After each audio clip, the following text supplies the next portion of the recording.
It is my expectation that this network will spearhead hitherto unseen initiatives to establish markets in previously untapped areas.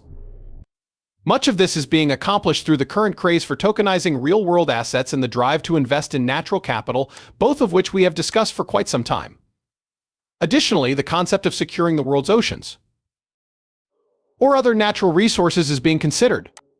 The waterways of the world. Markets are similar to authoritarian states, according to this comment by Larry Fink, which I keep returning to. The populace can be forced into markets that no one wants by totalitarian regimes. This is what transpired, This model is used in China. Larry Fink, CEO of BlackRock, has spent the last year advocating for the tokenization of physical assets, a development that, in his estimation, will eventually be worth tens of trillions of dollars. Makes the bold assertion that this new trend will revolutionize investment methods by turning a wide variety of assets, including bonds, stocks, real estate, and cultural artifacts, into digital tokens powered by the blockchain. This goes beyond only the financial market. The ultimate goal is to turn the entire planet into a giant financial market by turning all physical assets into security tokens. Published earlier this year in Enlightening. Article delves into the real motivations behind Fink's tokenization ambition by investigative journalist Whitney Webb and Bitcoin Magazine author and editor-in-chief Mark Goodwin.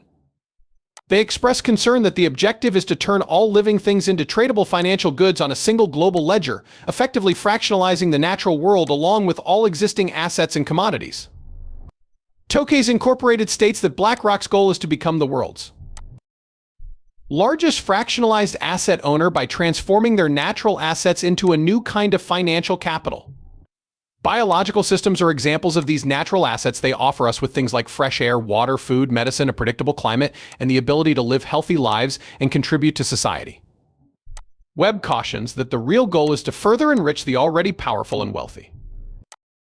Even though the official storyline implies that the money generated from tokenizing natural resources will help conservation efforts, the tokenization of the natural world and the plans of the global elites are discussed in a recent TFC video with Mark Goodwin. Webb goes on to say that these plans involve digital ID, carbon credit systems, financial surveillance, and programmable surveillable currencies. Using the new mechanisms they've been creating, they'll have an easier time imposing things like carbon credits on people. And I believe that's all part of the grand scheme, because the same individuals responsible for the digital ID initiatives at the United Nations, such as Mark Carney and Mike Bloomberg, are fully behind this carbon credit initiative. It's arguable that they're the masterminds behind the overall system, including things like the ESG components and the stakeholder capitalist model. All those material is very beloved by them. Additionally, I do not believe they intend to leave that market solely due to customer dissatisfaction. I believe they're patiently waiting for the perfect moment to implement this insane surveillance state where, for example, your face serves as your identification and everything. Once they have enough people hooked up to these systems, they will know exactly when to do it. Furthermore, they are able to monitor your every move and activity. As mobile devices grow, increasingly intrusive. Theoretically, all of the brain-machine interfaces, such as Neuralink, will be available for commercial use in the next few years. When that happens, things start to get wild. They will have a lot easier time imposing things like this at that moment, in my opinion, than they would in the present climate. When you set up methods like that, selling becomes a lot easier. I believe that is the reason why, according to undocuments regarding the SDGs, a large number of them are rendered useless in the absence of digital ID. There is a close relationship between SDG 16 and the digital ID provisions in the SDGs. Regarding SDG 16, the implementing partner is Interpol. Like guaranteeing peace, it's about constructing solid institutions. In our work on SDG 16, in particular, Ian Davis and I have examined the nitty-gritty of it. It's all about regulating internet speech to the letter. For the simple reason that establishing peace in this region requires the total and utter suppression of any form of opposition. Online disagreements are now non-existent. I suppose the issue of hate speech has been resolved. Oh no, you simply deleted all mentions of individuals chatting. That's not the same as granting Interpol the authority it craves in order to become the de facto international police force, which is its long-term goal, to be honest. However, there are some who believe that the concept of biometric entry-exit, which is associated with the SDGs and Interpol, is connected to the digital ID initiatives within the United Nations Financial Inclusion Program. Everything that's happening here, though, this is terrible. Peace by surveillance, mass surveillance, that's what it's all leading up to if we implement that kind of system.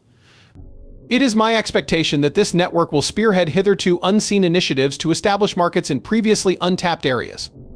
The current craze for tokenizing assets in the real world and the desire to invest in natural capital are driving a lot of these efforts. The concept of securitizing natural resources or the global commons, including the seas, rivers, lakes, streams, and the like, which I know we've discussed for a couple years now. Carbon markets were actually founded by Richard Sander, who was formerly of Drexel Burnham Lambert and helped create derivatives and whatnot. He is proposing the establishment of a private market for water and air purification, similar to the carbon market. The de facto air tax is coming, so brace yourselves, but they are business people who want to build markets and generate money. I keep returning to this comment by Larry Fink, in which he states that markets function similarly to totalitarian governments. When I think about how this group constructs markets, the populace can be forced into markets that no one wants by totalitarian regimes.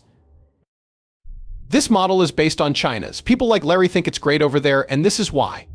When markets are in trouble, the federal government steps in to aid. The goal is to establish regulated markets, therefore it's similar to centralized control. Even if it were a free market play, nobody would be interested. Then why are these things necessary? Just say it's unnecessary? Plus, they can attempt to get others to agree by making it seem like climate change is a necessity, inciting panic and all that, but ultimately it has failed. Who then acquires it? So it's up to the governments to make everyone do it. Plus, it's a lot simpler to force it on people when you have a fully operational panopticon of surveillance. And they've already set up all these markets to force us to buy their products. A lot of it is about going completely insane with money and destroying the environment. It seems like they've wanted to have a lot of configurations for this system. Here. If you consider its long and winding history, you'll see that it has been steadily expanding here. The question is, can they do it without people's permission? Why? Because if there's a ruckus about it, nobody does it. Unfortunately, I have no idea how many individuals I can persuade over this matter. However, I suppose I will continue to do my best in this regard. There seems to be a lot of fraud going on at the moment, though. Furthermore, I believe that the kind of world that the financiers have been attempting to construct is readily apparent when one examines them. In Biden's case, the tech czar has been Eric Schmidt, the former CEO of Google. Schmidt is also a member of the Bilderberg Group, which is a secretive gathering of globalists, and he also sits with Peter Thiel. According to Newsweek, Thiel and Schmidt are the two most powerful Bilderberg steering committee members, and basically stated in a 2019 piece that the Bilderberg groups were split down the middle. They have more points of agreement than disagreements, and they're in agreement on most of the Bilderberg stuff, which pushes this global tyranny goal that many people saw coming during COVID but have since forgotten. They support both parties, though. A uniparty it is not. I believe that many have realized that at some point, I don't know, when it became acceptable to vote for the lesser of two evils during this election cycle, but doing so is still voting for evil, isn't it? Is this our best option, truly? Some even argue that this is our only option. My point is, it isn't. It is possible to take initiative, devise creative solutions, and still refuse to comply. I mean, the digital ID and biometric stuff won't work if enough people don't comply with it.